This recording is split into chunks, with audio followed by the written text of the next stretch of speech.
Carolina. And today is a beer brand that I have not had a lot of experience with, but we are drinking the brand of Evil Twin Brewery or Brewing Company, which in my area, a lot of their beers are brewed.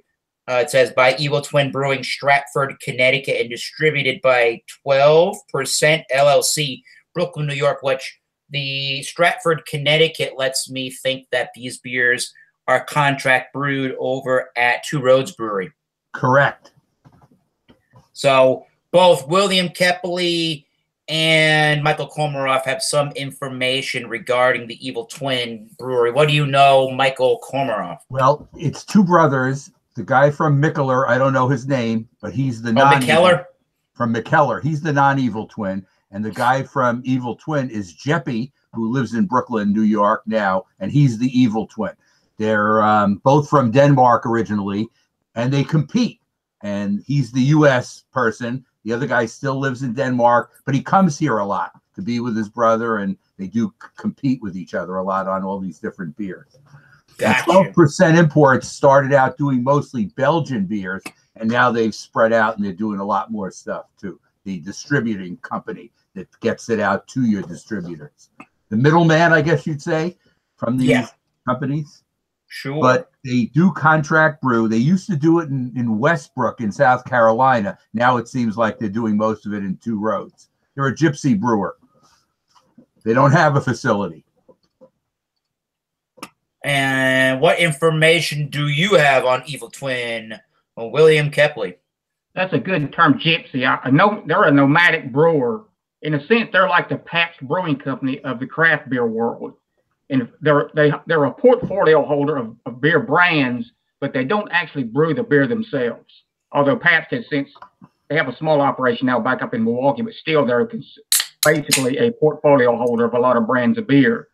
And that's the way it is with the Evil Twin. The one I have tonight, the Sauce Boss Ale, is brewed at Dorchester Brewery in Boston.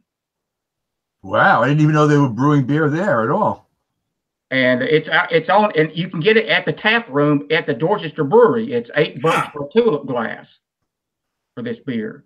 Is it in a can or a bottle? It's a 16-ounce can. That's what most of this way they're handled. Excellent. Mine is already poured in a glass. And yours is called Wet Dream?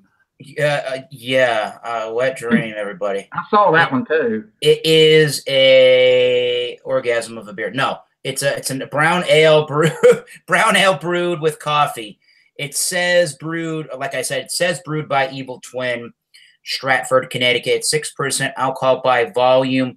However, the website of eviltwin.dk says that Wet Dream is brewed at Westbrook Brewing Company in South Carolina. So I'm a little confused where the brewery's information is coming from. I'd assume it's still Stratford, Connecticut, but the website says South Carolina. I think they may use both of the locations, but it seems from what I've seen in the food co-op that the ones that the food co-op gets are all from Connecticut. Okay. But you never know. Maybe they're doing it in both places, and it's hard to tell which is which. Well, there you go. So I can that's give you what a brief description of mine. Sure. William has not seen it yet. This is their Imperial Biscotti Break, which is an 11.5% stout. Woo! And it's brewed with coffee, almond, and vanilla added. Nice. So 11.5%. This is an action beer. Action beer. I like that. Depends on how you look at it. I mean, we're going to have some action. I like that. I'm going to drink all of it, so that's action. All right. All right. Sounds good. Here's what William Kepley, what did you say you were drinking? The Sauce Boss IPA. 7.8% ABV. And that's the one brewed, they say, in Dorchester. Right. Massachusetts. The Brooklyn operation of this company is the importer. It's 12%. They are the importer for this brand.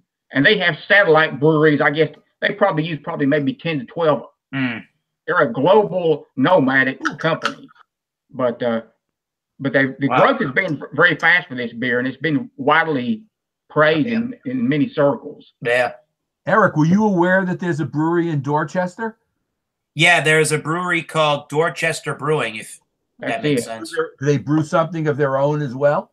They brew a lot of different beers. I've had a lot of their beers, but they're kind of like, I don't want to say they're like a run-of-the-mill average kind of a microbrewery, but they're a very small microbrewery that you can go to, and they do growler service. So if you're in the local Boston region, go try it. Yeah, I don't think they specialize in one thing over the other. They just a local microbrew. Maybe they're going to get more into contract brewing now. You never know. Some of the bigger breweries in New England seem to get into contract brewing in one way or another, just to what's the word I'm trying to think of? Bring in a different source of revenue. This is what my pour looks like. Similar to yours, Eric. Mine is definitely a very, like, in the light, maybe not so much here. It looks pretty dark here. Maybe that's a better look of it. It's kind of got this mahogany red kind of a, it's the term burnt sienna kind of look, I guess. And it was a pretty frothy head. It's still kind of retaining there. There's a lot of carbonation I'm noticing and some suspended sediment in there. Very tan, off-white kind of looking head there. And the smell is definitely, there's a lot of coffee and there's a lot of like roasty nuttiness to it. There's almost like, I don't want to say like a peat moss or like a smoky element, but there's kind of a little bit of that in there. Again, there's definitely nutty elements, brown bread, brown sugar or molasses, maybe brown sugar. And I was going to say something else. Oh, a little bit of like vanilla maybe, or like, I'm thinking like graham cracker or something like that maybe. So it definitely smells like dessert for sure. My head, I think, is a little bit more mocha, a little bit darker than tan. I don't know if you can see in the light. Yeah, it does look more tan. A little bit more mocha. And let me get the nose on it. The primary nose is coffee, but you can, I don't get the almond, but you definitely can get the vanilla in the background as well. But the coffee is the lead on the nose. Definitely a strong coffee nose. With the vanilla too. Do you get any of that higher alcohol note out of the smell in the aroma? You can't smell it. Wow. That's pretty good. And it's 11.5, so you should be able to kind of smell it, but we'll see. I probably will be able to taste it, but we don't know. Let William describe his beer first. And we have Bart Robinson watching live. Hello, everybody. Hello, Hi, Bart. William Kepley's getting the beer. Yeah. Okay. Shop and it needed to be cooled a little bit more, so stand by. So yeah, while I was away from the channel, we can talk about that a little later. But while I was away, I had a lot of good and interesting beers. Definitely got to go to the Russian River Brewing tapper or brew pub. That was pretty nice. But you thought, from what I could see, that the Russian River Pliny the Elder had reached a little bit of a point that it's living on its past a little bit? Pretty much. I mean, it's not a bad beer, but this day and age, it doesn't really, it can't compete with a lot of other beers on the market. It just can't. And I mean, not that it's bad, but if you want to know what a stereotypical, I don't say that negatively, but if you want to know what a stereotypical West Coast double IPA tastes like, Pliny the Elder's for you. But you do think it's riding a little bit of the hype express. Yeah, I talked to a buddy of mine at work that I think he had been there before, and he says it's like the beers and the place that's there at the brew pub. He feels like it's kind of like outdated. It seems like it's still back in the 80s and 90s. But it was good. I had a couple of their Belgian sour beers. That's what I thought they were really great at. Consecration was a Belgian sour that they did on Cabernet Sauvignon barrels. Right. And they had actually a really nice hopped up, but not too hoppy, a really nice hoppier Pilsner. That was great. And now to there's William. Evil Twin IPA time. It's a hazy lemon yellow Definitely. with a short, more soapy head rather than foamy, spongy. It's more of a soapy head. How much head do you? Very hazy, and in the light, away from the light, when it picks up a little bit of the ambience, it's more. It has a little hue of orange in it, but definitely it's more of a yellow than a amber that many IPAs have. And how much head are you measuring there? it's got a one finger head. Not bad. How is that aroma? It's definitely different. This is brewed with tangerine puree and zuzu juice from Japan. Wow. Zuzu juice. Sounds like that could get you pretty schmemmered. It's a lemon in Japan. All right. And also it's brewed with oat and lactose with vanilla. So it definitely has a different. So how would you describe the nose? To me, it's strange. I've not had anything quite like this before. Is it strange, kind of citrus strange, or is it strange it's kind a citrusy one, but I can't, it's sort of like, I can't really detail what but it's definitely, it's citrus forward. It's not resiny. It's not, okay. Piney. Piney forward. This is a citrus forward beer. It's even Rate Beer said it was a New England IPA. So it definitely has sort of 1 foot into that category, although it's technically an American IPA. You said it has the Japanese is lemon. Maybe that's the citrus. It's the lemon, which is sort of a cross between a grapefruit and a lime. That's the you said it has vanilla in it. Is there any kind of a sweetness that you're detecting that could be the vanilla? I could honestly, if I didn't know, I would not say I detect any vanilla. That does sound pretty unique for aroma. I wonder how it tastes. I'm going to dive in. Let's hear about that beer. Cheers, everybody. Happy to be back on Wednesday. Ooh. Mine's intense. Let's hear about that intensity of Biscotti Break. The alcohol is there, but for 11.5%, it doesn't taste it. You got to be careful with this. This tastes more like maybe a 7% kind of beer, which is, you could probably say, hey, 7%, I can handle that. But watch out. It will get, by the time I finish this, I'll be feeling it. What can I describe about the taste? You get some chocolate on the first taste, and the coffee is there as well. It's a lot of complex tastes altogether. It's very smooth, again, for something this high in alcohol. So I would recommend it. There is sweetness in it, though. It is sweet. Kind of like a dessert kind of beer, I guess you described this. I like it, though. Very good. Does it actually have any, it says biscotti on it. Does it have that cookie-like malty component thing about it? That's kind of the sweetness that I'm getting. But with the combo with the coffee that's also in here and the vanilla, you're not sure. It's like an interplay between the different tastes, which I guess is in the complexity of how they formulated it. I like it. I think it's very good. That be a better beer to pair with desserts or heartier dishes, or all by itself, do you think? I think it would be okay with desserts. I think if you were having it with some kind of more savory thing, the sweetness might, interfere with the savory. So I think more with desserts, it would be better. Gotcha. But it's excellent. Okay. My beer again. Sorry for the name if you're weak and timid in PC. It's called Wet Dream. 6% again. Brown ale brewed with coffee. And the taste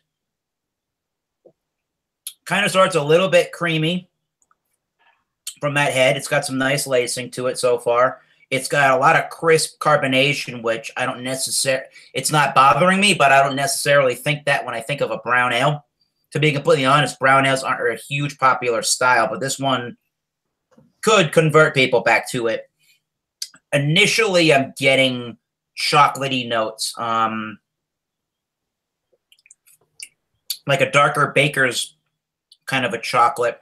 It's a pretty, overall, it's a dry beer. It does have some sweetness, but then it does dry out with almost like a lactic kind of a souring note, if that makes any sense, but it's not really sour. It has that milk kind of a chocolate or that milky kind of a feel to it.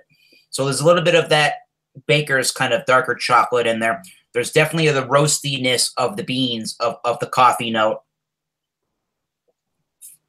I am getting a little hint of vanilla, and just like in the nose, I don't know if it's like almonds or cashews or I'm trying to think of pine nuts, Brazil nuts. I'm not exactly sure what kind of a nuttiness it is, but I'm getting a general, maybe like an almondy kind of a nuttiness in there. There is a little bit of vanilla in there. There is some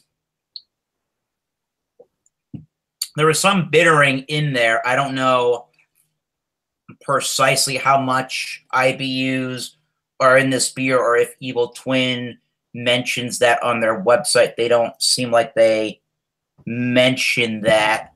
And I mean,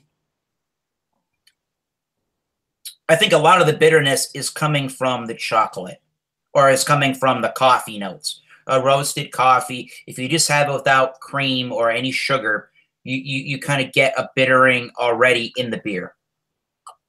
So they're saying that this is a truly a beautiful brown ale boasted with the delightful aromas of citrus, spice, and gourmet Kenya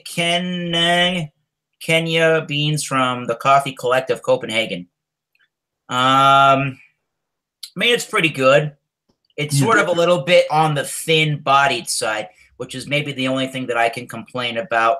And it's a very, maybe that's just the brown ale thing too. It's very, very malt-driven. So if you like malt-driven beers and you like, and you like kind of on the higher side of carbonation, this beer will be good for you. It's not overly sweet, so I think things like barbecue, pork ribs, maybe even steaks, maybe light desserts, things like that could be really good with this beer. So overall, it's pretty good. It's not my favorite thing in the world, but I like what it's doing. It's easy drinking. Light to medium on the light side, crisp, clean, pretty refreshing for what it is. So all in all, not terrible, but not bad at all.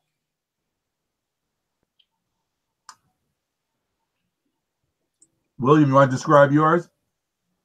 The first impression I got of this is at 7.8% is the super high drinkability of it.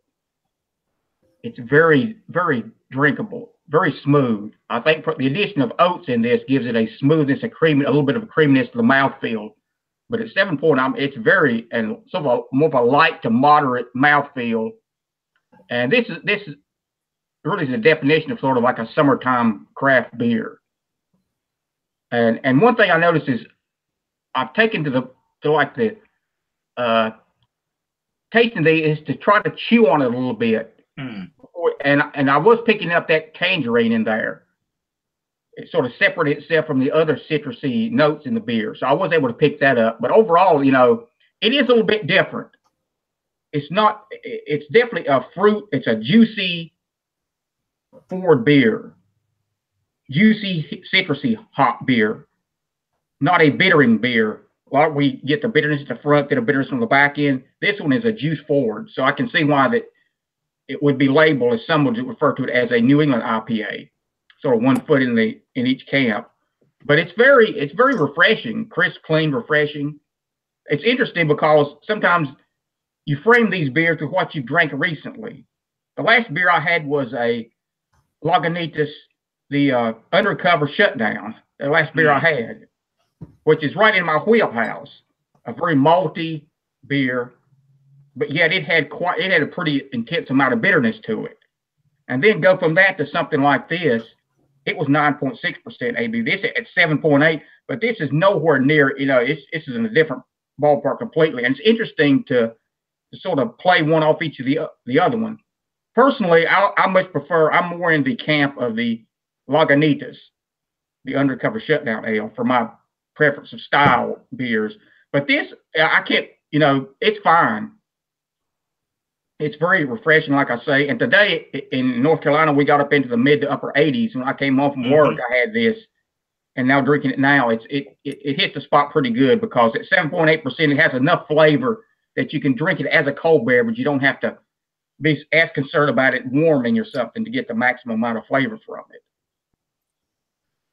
What I was going to say is something like this Biscotti Break probably wouldn't be what you'd want to drink on an 80-degree day, because like today was basically like today was here also, because it's not really refreshing. But on the other side, it still has enough of these components, these dessert kind of components, which taste good, that it's still very enjoyable. I mean, it's not refreshing in the same way as either of your beers are. Williams probably being more, but yours, the brown ale, seems refreshing too.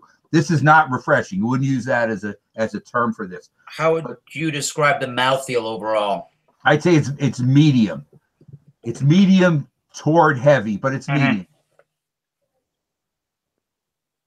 But there's a smoothness in it that's very nice too. So it's like a combo thing. I've had other Evil Twin beers of this type. They make something called Even More Jesus, but the Even More Jesus is more like motor oil look. You've seen that one? There's an English company that makes one called Motor Oil, I think, or something like it. Sounds about right for an Imperial Stout, though. And the Even More Jesus looks like that, but this one is a little bit lighter, but it's only 0.5% less. The Even More Jesus is 12, and this is 11.5. But I like higher ABV beers. I do. They have a Moldov. Is that right? A Moldov cocktail. That's a pretty high ABV Imperial IPA. Yeah, I think that's very. I'm not sure what that is, but I think that's high. They got a lot of high ABV beers, in other words. They do. It seems like it's their specialty. Dogfish Head can be that way too, with a lot of high ABV beer. Yeah, 120-minute IPA. Right. Holy crap. Eric will remember that one forever. That's it. Yeah. Now and then I buy it. Yeah, today I saw in the bottle shop I was in, they had a 16-ounce. It was an Imperial, 13% alcohol. Was $10 for a 16-ounce can. Wow. At 13%. But they do this brewery is sort of they sort of break the boundaries. They do their own thing. They're not don't want to be constricted by styles necessarily, or any beering styles. Yeah, so they're trying to do their own thing. And it seems to be working pretty well for them. They have a lemonade IPA that I saw. I saw that. I didn't try that yet. There was like lemonade, and what was the other one? Like pink lemonade or something stupid. I could not justify buying that. It just looked so gimmicky, and the labeling looked like they absolutely knew what they were doing with that thing. And they also have some very low ABV beers too. They have one beer called the Bikini beer. I saw that. It's like 2.7%. You can drink that, then drink a Wet Dreams and sort of have a thing going with that. A Bikini Wet Dream with a Biscotti Break in the middle. The problem I have with low ABV beers is that unless they really amp up the taste, there seems to be a correlation almost that you need to be session level for it to have any taste to me. Now again, I haven't had the Bikini, so I can't say for sure. You haven't had a Bikini? Oh, I have not, but I would try it. I don't want to toy with 2.7. Come on now. There are some styles that are generally low. Some of the Goza can be low. Most sours are pretty low ABV. The sours too. Some of the saisons can be low as well, but they're not usually 2.7. That's very low. That's like what was that beer there? Amstel Radler was like 2.8% or 3.2 or something. I remember I did a review of that years ago. It was pretty light, and it was just like lemonade. You couldn't even consider it beer. And I remember Jay doing a review of that one on Louisiana Beer Reviews, saying if he brought that to a church party and put it in a punch bowl and kids were drinking it, not that he would recommend you doing it, they wouldn't even know it wasn't lemonade. That's how scary even lower ABV beers can kind of be. There's a German beer called Schoenhofer that's a grapefruit beer like that. I think that's just over 3. But that's capitalizing on people who really don't care about the ABV. They want the grapefruit taste. I think that's a Radler too. Yeah. So going back to my wet dream. This would not be what I would call the beer. This is not my wet dream of beers. American New England IPA guy, but there's a wet dream beer. But Congress Street Trillium. I digress. But this one, the other thing that I'm now starting to notice that I didn't initially really think about is when they talked about some spice on the website. I kind of am getting a little bit. And what type spice is it? I'm like thinking there's a little bit of my brain is telling me cinnamon. That might not be right, like a cinnamon or like an allspice kind of a nutmeggy thing. It's almost got a little bit, I don't want to say like fruit. What's that stuff during Christmas time? Fruit cake. It's sort of like the spices of fruit cake without it being that fruity forward. But again, some of this that I'm interpreting as having a spice component, an element to it, could be part of this cold coffee that they're using in the brew that's giving me some of that flavor as well.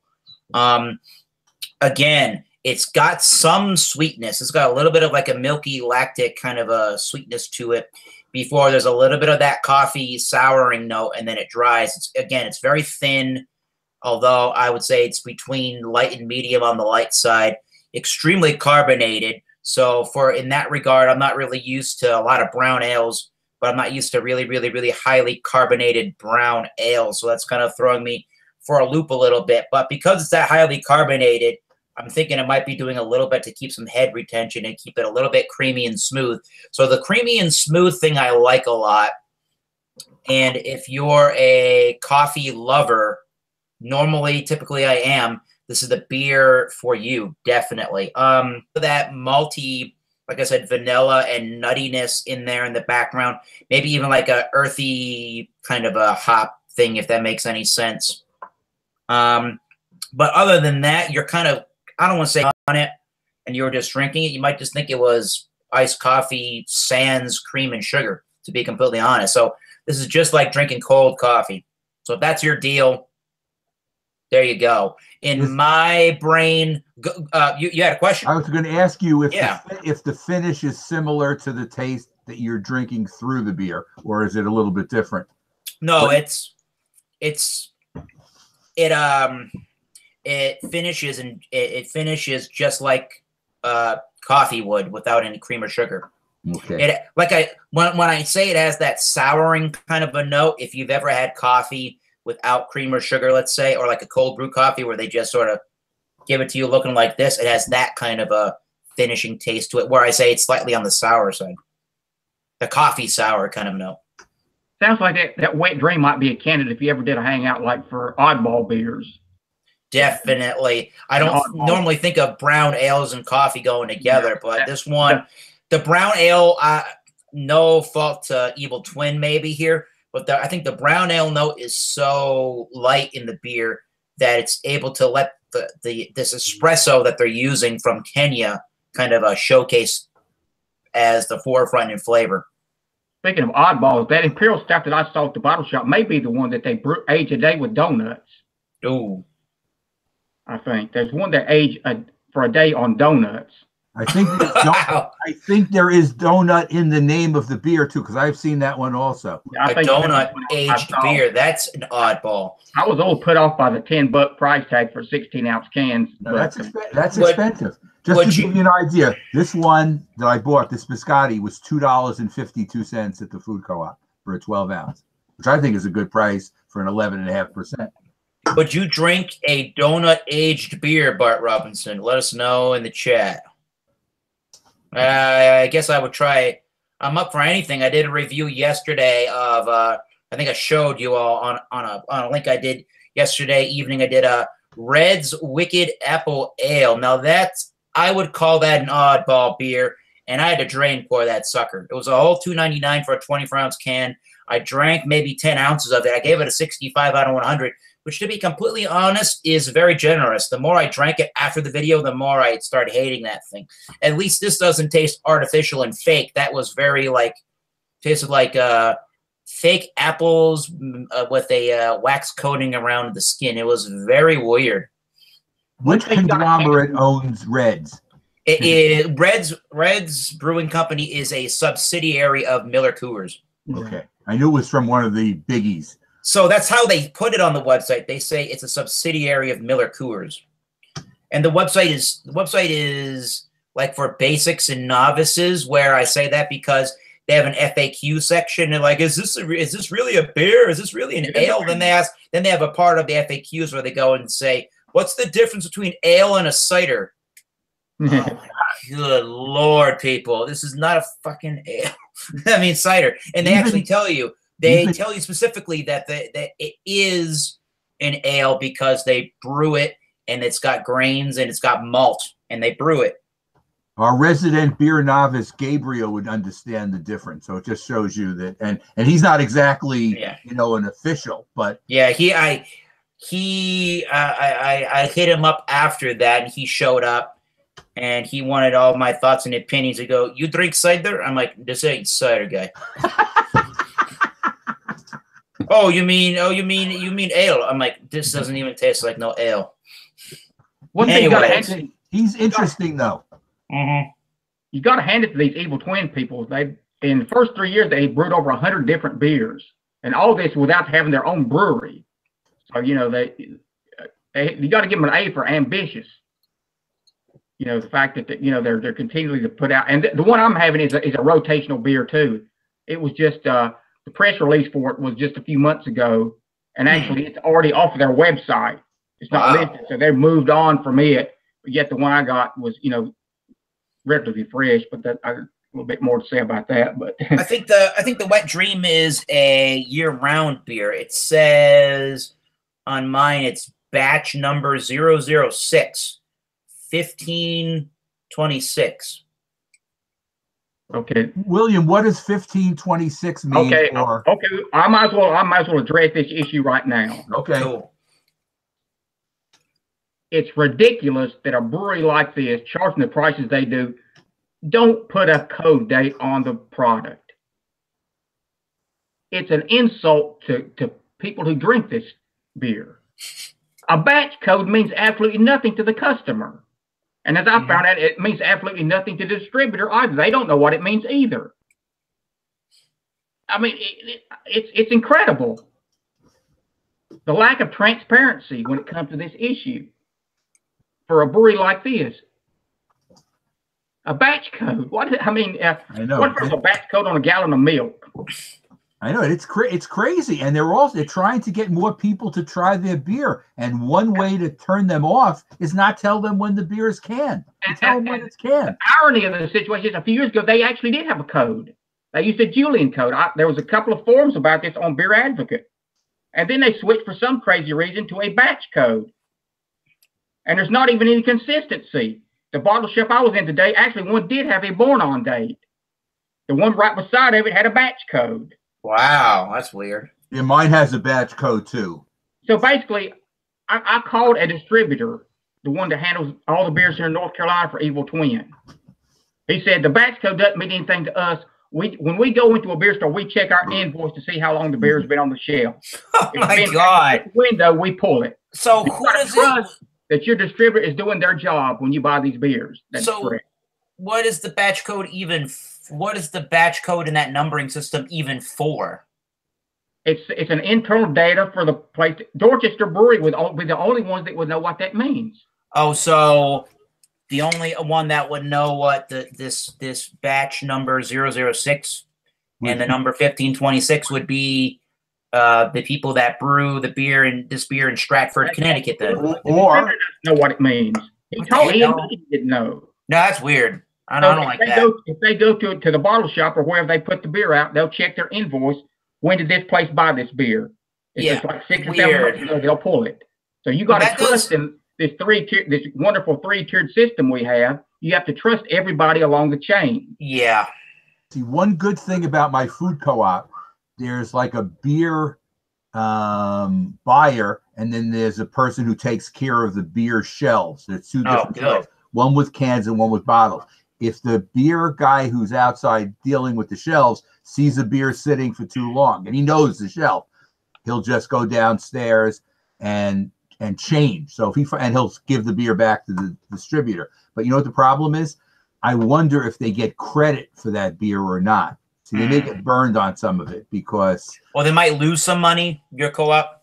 They might, but the other side of it is if it's going to be sitting there for months, why would you want to sell it to your co-op I members? was gonna say, don't you think that a place like your food co-op, a co-op, would know what's gonna sell fairly well, so therefore that's what they would bring into the food co-op? Mostly, but I think with something like Evil Twin, and you heard what William said before, if you go on their website, they rotate the beers, and they may have 50 different beers. They do it so often, you're right. It's incredible. And I'll bet you there are another 50 that they've brewed in the last few years that some of them they've pulled and don't have anymore on the website.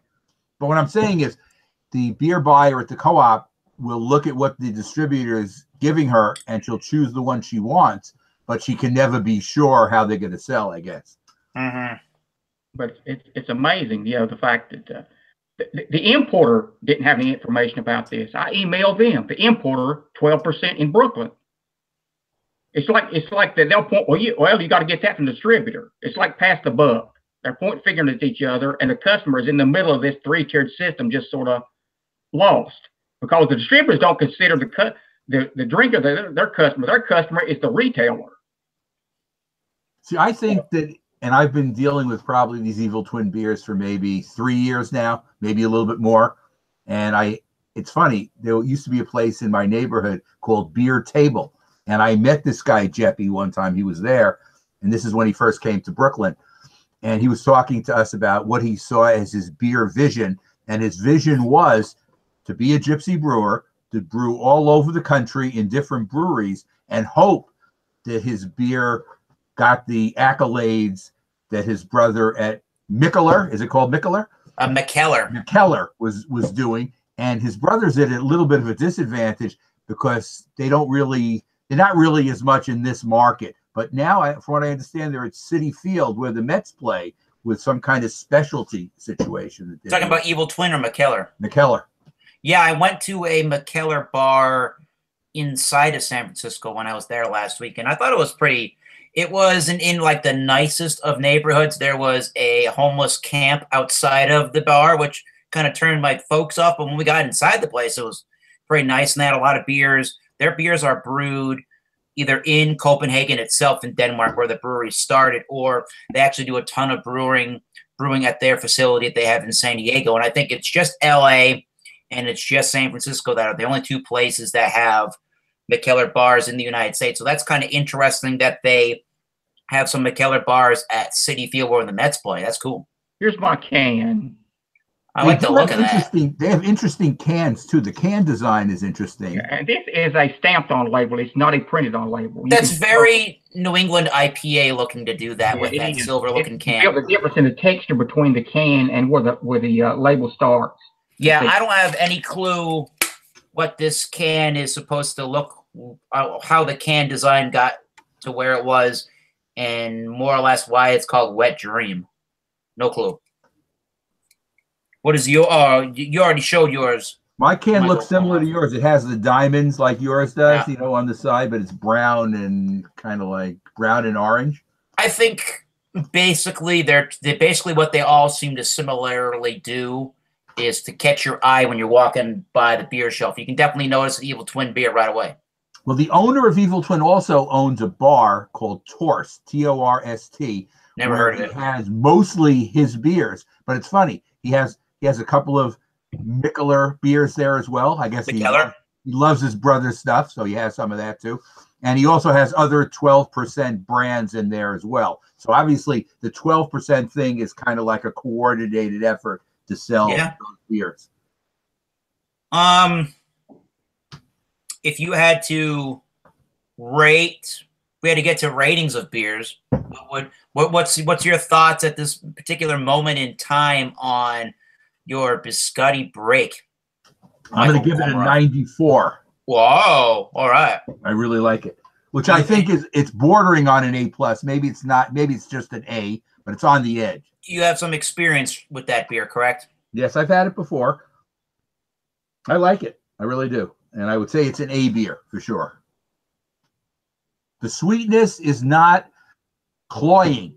which is important because sometimes you'll get some of these kind of stouts with vanilla in it, and it can be cloying. And then you say to yourself, boy, it's, it turns you off. This one is sweet, but not to the point of being cloying. William Kepley is in deep contemplation about what his rating is going to be on some very interesting IPA. But any closing thoughts on Biscotti Break there, Michael? Well, the only other thing I could say about it is there's another Biscotti Break beer which didn't do well at the last tasting I did. And I can't remember what it was, but again, it was the sweetness end of it that the people in the tasting didn't like. So I can understand where when you're dealing with kind of a dessert style stout, sometimes that rubs people the wrong way. Mm-hmm. They want a stout to be more like the Russian Imperial stout and have more of the coffee and the chocolate. Yeah. And this doesn't have that. This is more sweet than that. But I like the sweetness. I think it's good. Yeah, those styles of beers used to be what were really highly rated before IPAs took over the world. But I like this style, and certainly as a dessert beer, it's very good. And you could have this as a standalone beer, but again, you'd have to be careful with it. Yeah. I would recommend it, and I would buy it again. Go to City Field. If they have the beer, try it, and then use public transit, Lyft, Uber, or family friend. Whatever. But don't drive after you've had one of these. Exactly. You'd be feeling it. I know William Kepley, we mentioned this here a couple of seconds ago, is brewing, no pun intended, in his mind what his thoughts and opinions are of his IPA. Let us know what's going on. This is I mean, you got a 7.8% American IPA. Well, 7.5 would qualify for a double IPA. That's true. Yet it's American with a lot, and they're using these different, the yuzu juice and the tangerine juice. So this is a different drinking experience for me, and have the first, and then also the first time I have it, I would like to drink a few more of these in succession to sort of develop maybe a more cogent opinion of it. But initially, I like it, if nothing else, for the curiosity factor of it. It's different. And I would say, I like that aspect of it, that it is different. There's only one review of this beer on YouTube, and it was a 2.5 out of 5 from the guy who was, first of all, was put off by the aroma, the smell. And I think he had a problem getting beyond that because he said he had drank many other Evil Twin beers, and this was his least favorite one. For myself, I'm coming from a point that I've never had another Evil Twin beer. So I'm going to probably have a different outlook on this than he did. I enjoy it. At 7.8%, it's got a good amount of flavor, yet it's crisp, it's refreshing. It's not quite as oddball as Eric's Wet Dream, but this was sort of an outlier too, when you start putting beers into categories and guidelines and such. But I'm enjoying it. I'm glad I tried it. Can you put a number on it? Enjoyment-wise, I would say probably a 3.5 out of 5. Okay. Boom. William Kepley rating. Eric, what do you think of yours when you hit the heavy rating scale? I know you don't take these ratings lightly either.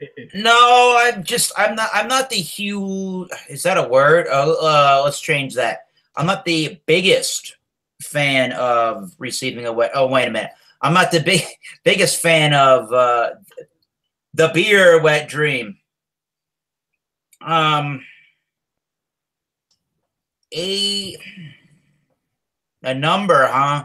84 comes to my mind. Is that a straight? Would that be a straight B? Yeah, pretty much. Okay. I mean, I have not had a lot of brown ales before, and that probably is due to the fact that there's just not a lot of brewers that are brewing brown ales. They're just not, and I don't know why. But this is a good attempt at a very, as Michael or William Kepley would say, very interesting, kind of an oddball kind of a style to put the coffee inside of the brown ale. So for me, it's a little bit thin. I wish it had more body and complexion to it. Not like complexion's always required when you drink a beer, but I guess I'm looking for more of that. It's a little on the thin side for me. It's a little, it's like, it's almost overly carbonated, but as you can see, it still has this head, which is kind of nice about it. So it does, even though it's a little bit too carbonated for my liking, the head is still keeping it fairly creamy and smooth, but still a little bit prickly and a little bit harsh on the carbonation. And because I'm not getting a whole, I have to dig a little bit, because I'm not getting a whole bunch of the actual brown ale in the beer, I'm just getting primarily the espresso coffee. So if you're the kind of person that doesn't mind the flavoring of a beer taking over the beer, then Wet Dream from Evil Twin is the one to get if you like coffee too. So for me, I want more beer characteristics and flavor out of beer than what this is providing. But as far as coffee flavor, it's off the chart. So 84, I just want a more of a beer type drinking experience, I guess. So that's a coffee forward beer. Absolutely it is. So it's good the fact that the three of us, we all have different styles. Yep. Nobody's stepped on each other's toes as far as the beer they brought. So it's interesting, and that sort of dovetails with the whole philosophy of this brewery. A lot of different styles, and you know, some might strike your fancy, some might not, but they're doing some interesting stuff. Do you all think that they're maybe a little bit too all over the place, too ambitious, or do you all think that they know exactly what they're trying to do and they're accomplishing that?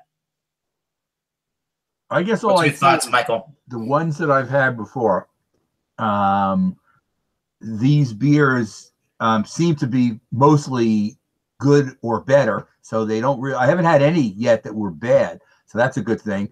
But I think they may be kind of going maybe too far afield on some of these things. Like the donut one sounds kind of strange, but until I taste it, I can't say it's bad. Aged on donuts. That had to be a stoner idea. It sounds interesting though, but it sounds like it's either very good or it's insane.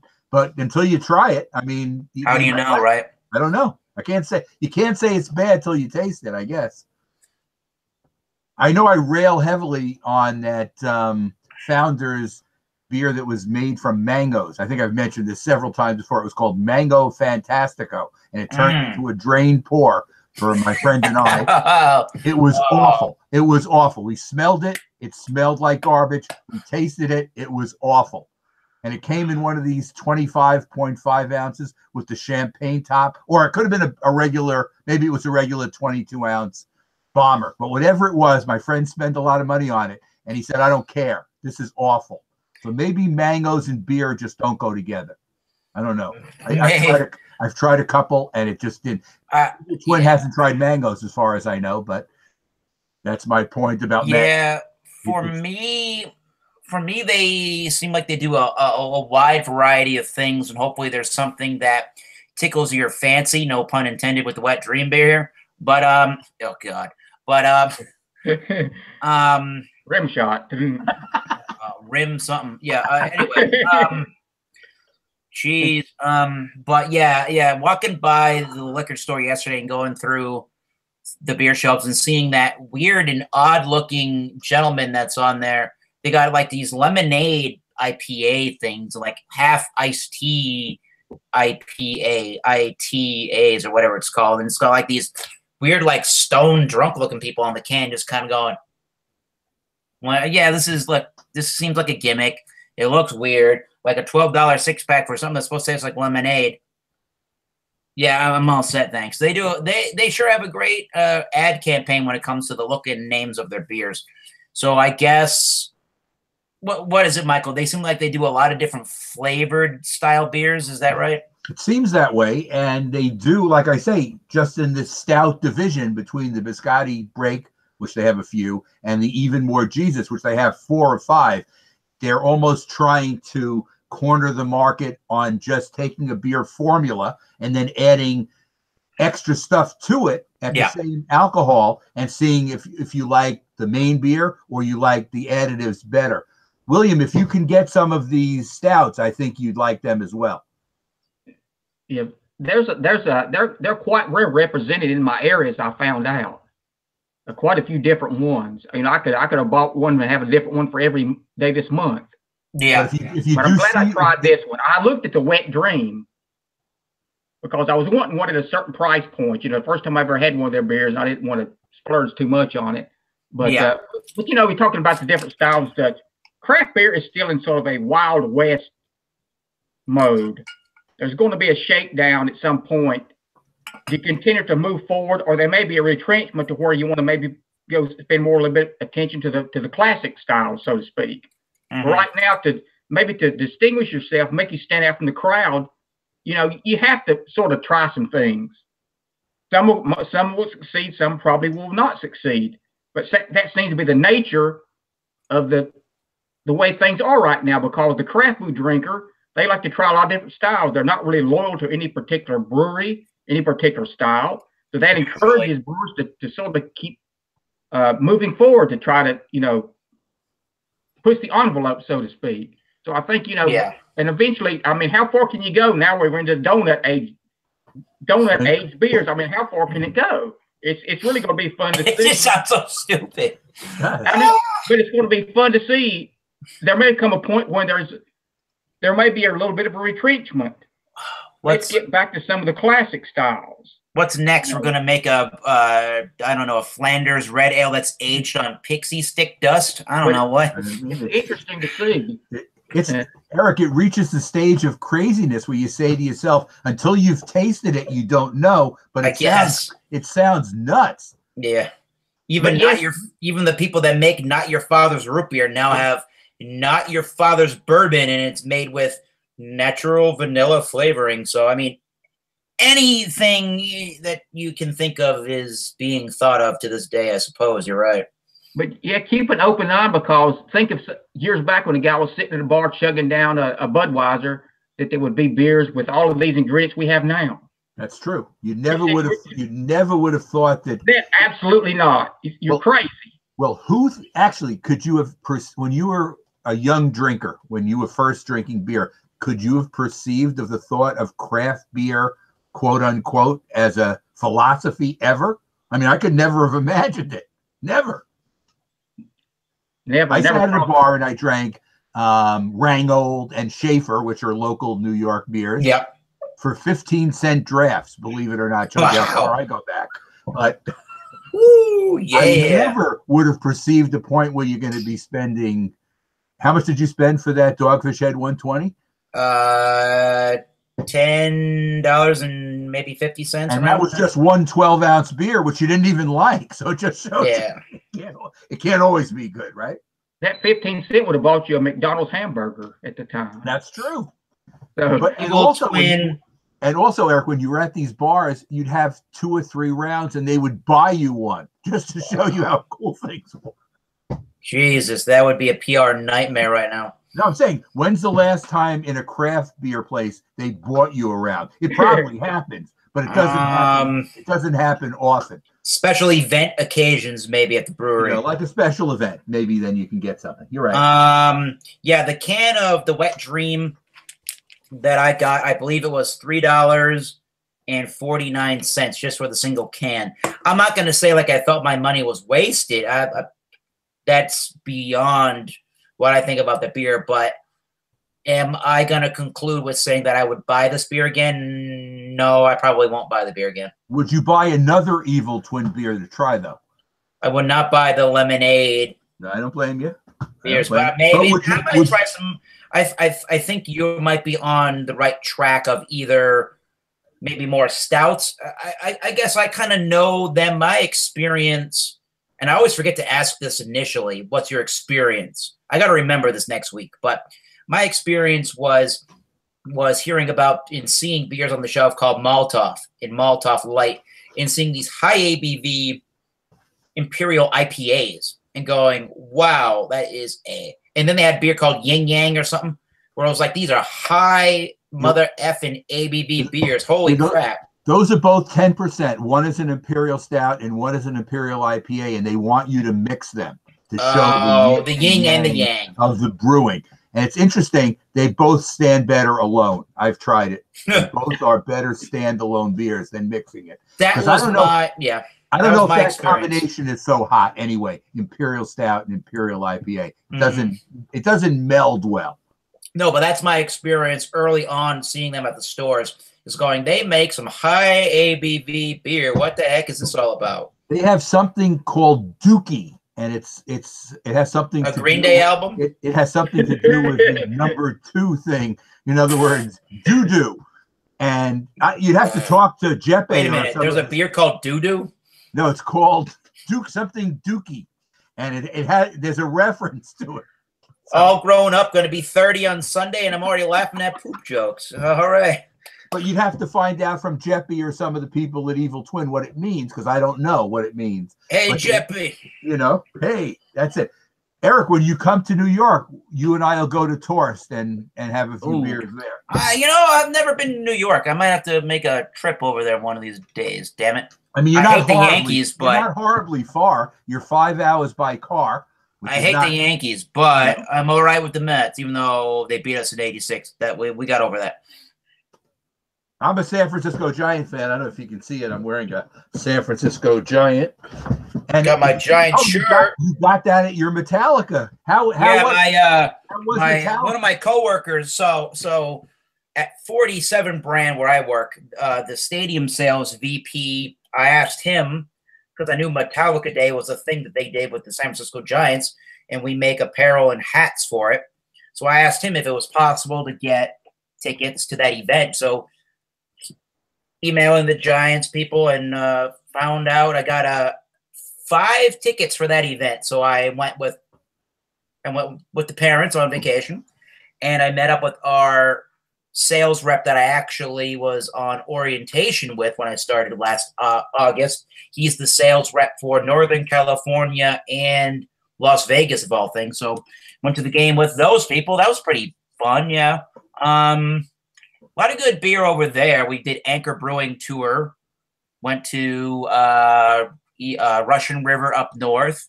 Went to Bear Republic. Lagunitas. I went to Lagunitas on the way to our last hotel by the airport on Friday night. That was pretty good. It fills up pretty fast at Lagunitas. They always have bands playing, and it's a popular place in Petaluma, California. Went to a place called Cooperage Brewing, which is in Santa Rosa. Santa Rosa, California, is a big hotbed for craft beer. It was like you went into an industrial park, and it's kind of like your standard micro brew beer where you can fill up the growlers, you can get glasses, you can get samplers, which is what we did.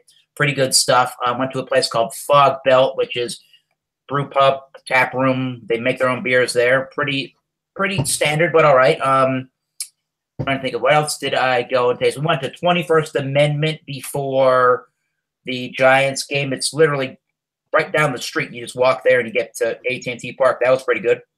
Actually, the best beer at 21st Amendment, I thought, was a beer called El Sully, which is their Mexican lager. Go figure. I thought that was really good. And you can get their beers pretty much everywhere. So if you go to 21st Amendment and you like some of their beers and then you got to go fly back home, chances are, not always, but chances are you can find them at your local store. Did you contact Tanya while you were there? I did. I didn't get to see Tanya Makowski. Go search for her. She runs her own channel in Walnut Creek, California, Northern Cal, close to Oakland. I did not run into her, but she gave me some. I have her number, and I was texting her, and she was giving me some good options and recommendations for places to go. So that was cool. The other place I went was called Magnolia Brewing. So they have a brewery in that Haight-Ashbury area of I almost said North Carolina, of San Francisco, where all the hippies in the 60s and Janis Joplin lived. I don't like her. And then in another area of the city, they have, it's called Smokestack at Magnolia Brewing. So they have all the Magnolia Brewing beers on tap, and it's a full-blown, real smokehouse barbecue joint, and it is delicious. Beers were great. I had a beer that had it was brewed with like spices and like gin botanicals. It kind of tastes like IPA and gin mixed together. It was kind of interesting. you mentioned Jazz Joplin. She went to high school with Jimmy Johnson, the former coach of the Dallas Cowboys. They did not get along together, surprisingly. One's a little bit more a little bit of different. They were coming from a different place. Different ideologies. Absolutely. In Texas high school, they were high school. But Bart Robinson says that he's enjoying this trio of you, I, and William Kepley. We hope to bring more people in because it's much more exciting, but Bart, we love you about the trio. Bart can hear you live. Tell Bart we'd like him to join us. Come on, you got to get that YouTube camera. Got to get that webcam, Bart. Let's do it one day. You're on Google Hangouts. All I got to do is message you on Google Hangouts and come on with us. give me the link. Fun. And even if you don't have a video camera at the immediate moment, you can still drink one of our beers and describe it for us live on air if you want to start that way. But I digress on that. John Anile said he was going to join us. I don't know where I'm here. I don't know where Gabriel Solaya is right now, but he's What about John from Mobile? What's he been up to? He's been up to no good with no good internet connection. So we'll leave it there. Well, it's funny when he does come on sometimes when he's in the car and stuff, he's better off not coming on. It's awful. We'll be talking for 5 minutes and then he'll be like still like 10 years in the past. William, we had it out with him one time. I was on and he's driving around as he's drinking in the car. And one thing you don't want on a Google chat is for an alarm to come on and a cop to pull him over. It would be very bad. Very bad. Let's take this off air, everybody. Okay. Final thought about the Evil Twin. Yes. My caveat besides the code dates would be the price point. How much did yours cost?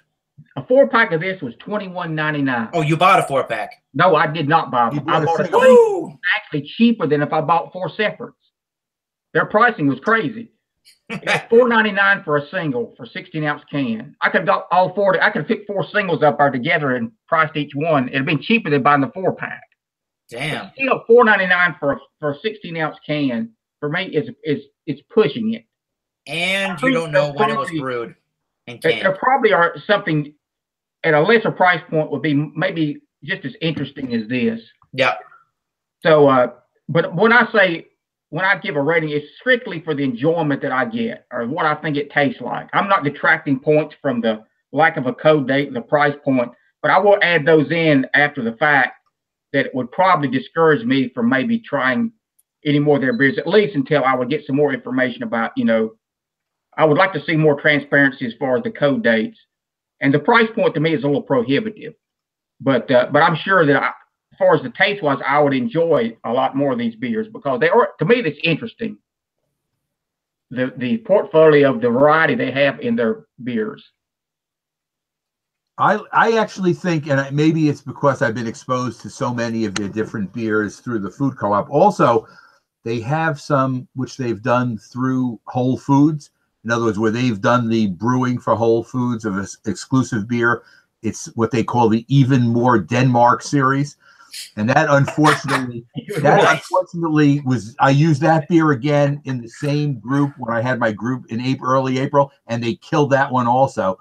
And it was a chocolate stout, and the people in the main criticism of it was they didn't like the way the carbonation held up, and they didn't like the way that the type chocolate you got was almost more like milk chocolate. It seems like when they have chocolate beers, they want it to be baker's chocolate. They want it to be dark chocolate. This was more like milk chocolate.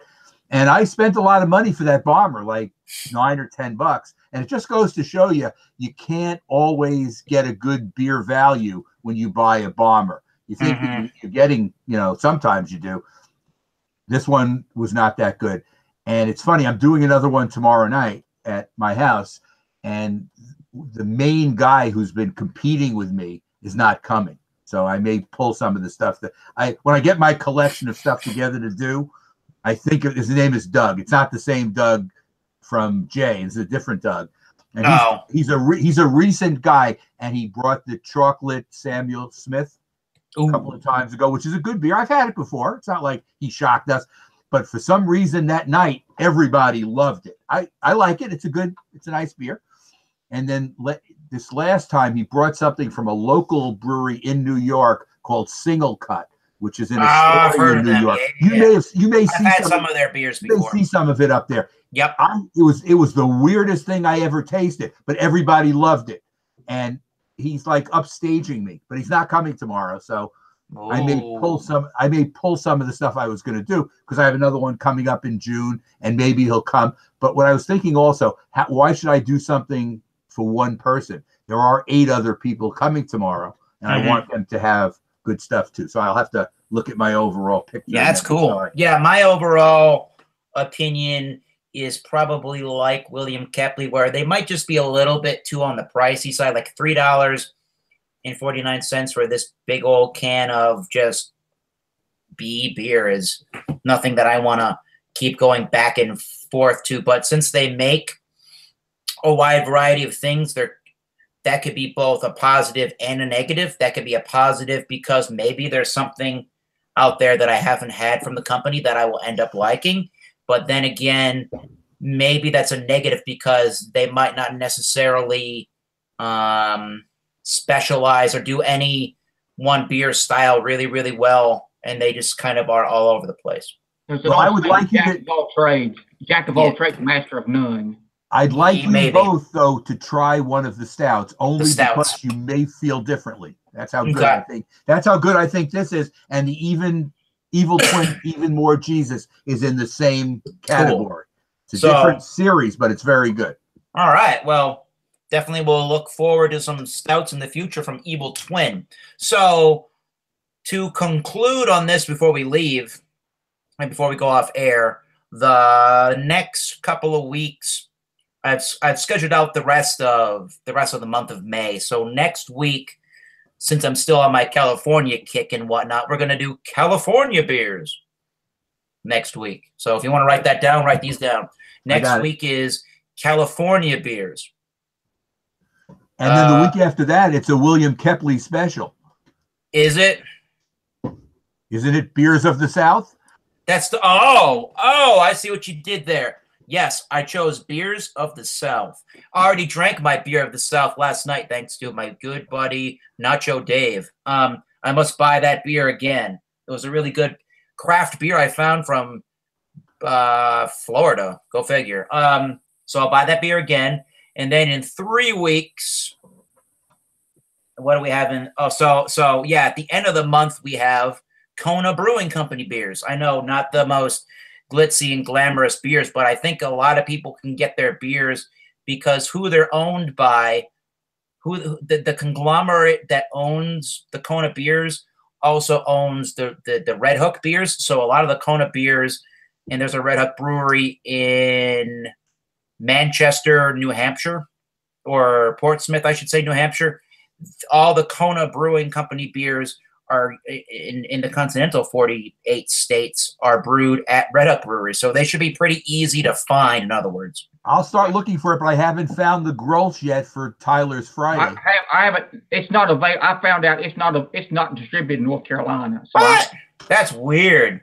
I was able to get the Evil Twin, so I wanted to try to do this one tonight, but I cannot. The Grolsch is not available. That's crazy. That's everywhere. I've been looking in New York, and I'm not saying it's not available here. I'm just saying it's not available in local Brooklyn by the supermarkets I've looked at. Now, could I get it? Maybe, but not right here. I think it was a 15.9 ounce, one of those swivel top bottles.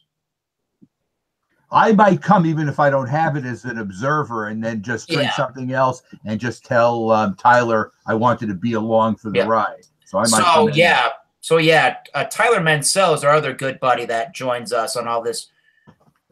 As he calls it, he joins us on our International Beer Reviewers Guild videos. I call it William and Eric. Tyler's decided the next week, which is a week from Friday, he's going to do Belgian style beers. Yeah, he wants to do his own. I bought a sour beer because I actually thought it was a sour beer examination, but then again, sour beers are Belgian styles too. That's correct. And he has never done a Belgian style beer examination, so he wanted to do That's cool. which is excellent. So what we did was great. I liked it. This was a cool format. I encourage. I think more people are going to join once we get back into the swing of things after I had vacation there. So Jay says he has no more hard alcohol ones for the rest of the month, so he's going to come to the next couple of the ones that we're all doing, right. which is good. You want to say arrivederci? Yeah. Laissez le bâton rouler. No. Keep tasting the great times and keep them rolling. Until next time, William Kepley, Michael Kormaroff, Thomas Mel 75. Keep tasting those interesting, freaky, and weird beers from Evil Twin Brewing and others. Cheers, everyone. Cheers, and Michael Kormaroff and William Kepley and Thomas Mel 75. We'll see you, I guess, Bart Robinson. Good evening. Next time, Bart. Yeah, get your ass on the channel, stat.